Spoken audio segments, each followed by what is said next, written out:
So కేంద్ర cabinet కీలక నిర్ణయాలు అయితే ప్రకటించింది. కేంద్ర కేబినెట్ తీసుకున్న కీలక నిర్ణయాలు ఏంటో ఇప్పుడు మనం చూద్దాం.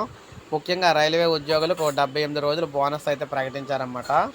11.72 లక్షల మందికి 2028 కోట్లు అయితే చెల్లింపు చేయబోతున్నారు. ఇక 1,00,000 కోట్లతో 2 వ్యవసాయ పథకాలను అయితే తీసుకురావడం జరిగింది. రైల్వే ఉద్యోగులకు ఈ విధంగా అయితే ఇవ్వడం అయితే జరిగింది బోనస్. ఇక నెక్స్ట్ ఇది మనకి ప్రధానమంత్రి గారి అధ్యక్షతన జరిగిన కేబినెట్ మీటింగ్లో ఈ అంశాలు అయితే తీసుకోవడం జరిగిందనమాట.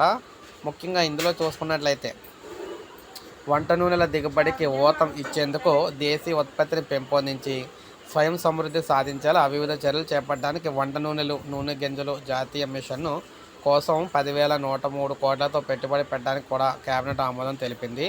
2024-25 నుంచి 2030-31 మధ్య 7 ఏళ్ల పాటు ఈ మిషన్ అమల్లో ఉంటుంది. 2022-23లో 3.90 కోట్ల టన్నులుగా ఉన్న నూనె గింజల ఉత్పత్తి 30-31 నాటికి 6.97 కోట్ల టన్నులకు పెంచాలని ప్రభుత్వం భావిస్తోంది.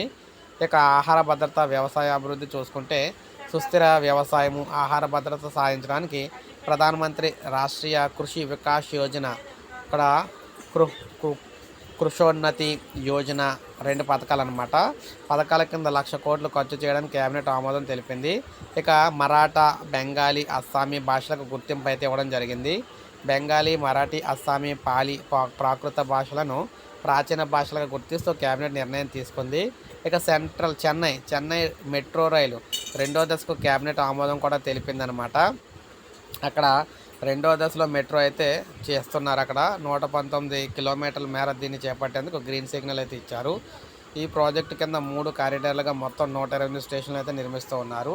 సో ఇలా మొత్తంగా చూసుకున్నట్లయితే కేంద్ర కేబినెట్ కీలక నిర్ణయాలు అయితే తీసుకుందనమాట. సో ఇది మనకు అప్డేట్. ఒక లైక్ చేయండి, సబ్స్క్రైబ్ చేసుకోండి, మన ఛానల్ సబ్స్క్రైబ్ చేసుకోండి.